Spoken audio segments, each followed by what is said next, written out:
എൻ്റെ മാത്രം സഖി. രചന വർഷ ശിവ. അവതരണം ആൻഡ് എഡിറ്റിംഗ് ഷെൻസ. ഡി എൻ്റെ അമ്മോ, എന്താണ് നിനക്കിവിടെ കാര്യം?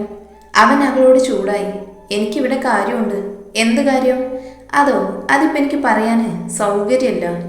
അവൾ പോയതും അവനൊരു ചിരിയോടെ റൂമിൽ നിന്നും ഇറങ്ങി. അമ്മായി, ഞാൻ പോവുക. അവൾ അടുക്കളയിൽ കയറി ശ്രീജയോട് പറഞ്ഞു. അല്ല മോളെ, ഇപ്പോൾ പോണോ? ആ പോണം. ഇന്ന് കോളേജിൽ ആർട്സ് പ്രോഗ്രാം ഉണ്ട്. അപ്പോൾ ശരി, മാമൻ വന്നാ പറ. അമ്മ ഒന്ന് നിന്നേ. എന്താ? അമ്മ അവനെ നോക്കി ചോദിച്ചു. അവിടെ ഉണ്ടക്കണ്ണും കുഞ്ഞിമൂക്കും ചുവന്ന ചുണ്ടു കണ്ടതും അവൻ ഏതോ ലോകത്ത് ചെന്ന് പെട്ടതുപോലെ തോന്നി. ഹലോ, ആലോചന കഴിഞ്ഞെങ്കിൽ എനിക്ക് പോവാമായിരുന്നു. ആദ്യ അമ്മുവിൻ്റെ കയ്യിൽ പിടിമുറുക്കി. ആദ്യേട്ടാ, എന്താ ഇത്? കൈ വേദനിക്കുന്നു. ആദ്യ അമ്മുവിനെ അവനോട് അടുപ്പിച്ച് നിർത്തി. അതെ, മാമനോട് പറഞ്ഞേക്ക് നീ എനിക്കുള്ളതാണെന്ന്. എൻ്റെ മാത്രം സഖി, എൻ്റേത് മാത്രം. ആദ്യ അമ്മുവിൻ്റെ കൈ വിട്ടതും അമ്മു ഒന്ന് ഞെട്ടി പിറകോട്ടാനു. എൻ്റേത് മാത്രം അവളുടെ മനസ്സിലായി വന്നു. അമ്മു, ആ എന്താ അമ്മ? എന്താണോ? വാ, മുഹൂർത്തമായി. അപ്പോഴാണ് അമ്മു സ്വബോധത്തിലേക്ക് വന്നത്. പെണ്ണിനെ വിളിച്ചോളൂ. തിരുമേനി പറഞ്ഞതും അമ്മുവിനെ അവളുടെ അച്ഛൻ മണ്ഡപത്തിലേക്ക് കയറ്റി. എല്ലാവരെയും നോക്കി അമ്മു കൈകൂപ്പിക്കൊണ്ട് ആദിയുടെ അടുത്തിരുന്നു. എന്താ പെണ്ണെ, ഒന്ന് ചിരിക്കുന്നേ? അമ്മു ആദിയെ നോക്കി. അതെ, പിന്നെ നോക്കാം, മുഹൂർത്തായി, താലികെട്ട്. ആദിയുടെ ഫ്രണ്ട് ഇളിച്ചുകൊണ്ട് പറഞ്ഞു. ആദ്യ അമ്മുവിൻ്റെ കഴുത്തിൽ താലി ചാർത്തി.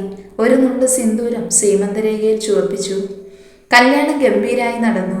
ഫോട്ടോ എടുപ്പൊക്കെ കഴിഞ്ഞപ്പോഴേക്കും ആദിയും അമ്മുവും തളർന്നു. പോവാൻ നേരമായപ്പോൾ അമ്മു ഒരേ കരച്ചിൽ. അവസാനം ആദ്യ അമ്മുവിൻ്റെ അടുത്ത് വന്ന് ചേർത്ത് പിടിച്ച് സമാധാനിപ്പിച്ചു. അമ്മു കാറിൽ നിന്നും ഇറങ്ങി ശ്രീജ താലവും നിലവിളക്കുമായി ഉമ്മറപ്പടിയിൽ നിൽക്കുന്നത് കണ്ട് അമ്മു ഒന്ന് പുഞ്ചിരിച്ചു. വലതുകാലം എടുത്ത് അമ്മു ആദിയുടെ കൈ പിടിച്ച് വീട്ടിലേക്ക് കയറി. 2 വർഷങ്ങൾക്ക് ശേഷം. ആദ്യേട്ടാ. എന്താ അമ്മു? ഞാൻ ഇവിടെ ഉണ്ടല്ലോ, പിന്നെന്തിനാ നീ ഇങ്ങനെ വിളിച്ചു പോകുന്നേ? ആദ്യ അമ്മുവിൻ്റെ അടുത്ത് ചെന്ന് ചോദിച്ചു. അതോ, ആദ്യേട്ടൻ്റെ മോളുണ്ടല്ലോ. ആ ഉണ്ട്. അമ്മേ, ദേ വന്നല്ലോ. ആദ്യ വേദയുടെ കോലം കണ്ട് ചിരിച്ചു. ദേ, മോളുടെ കോലം നോക്ക്. ചെളിയിൽ കളിക്കണ്ടെന്ന് പറഞ്ഞാൽ കേൾക്കില്ലല്ലോ. ആദ്യ വേദയെ എടുത്തു. എൻ്റെ അമ്മു, അടിക്കണ്ട, കുഞ്ഞല്ലേ എന്ന് പറയണ്ട, വല്ല അസുഖം വരും. ആദ്യേട്ടൻ തന്നെ പറഞ്ഞോ? അച്ഛൻ പറഞ്ഞാലല്ലേ കേൾക്കൂ. നമ്മളാർക്കും വേണ്ടല്ലോ.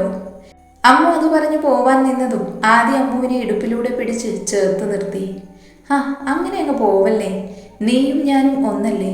ഇപ്പോൾ നമ്മൾ മാത്രം. നീ എൻ്റെ പെണ്ണാണ്, എൻ്റെ കുഞ്ഞിന് ജന്മം കൊടുത്ത അമ്മ. എൻ്റേത് മാത്രമാണ് നീ. എൻ്റേത് മാത്രമായ എൻ്റെ പ്രിയ സഖി.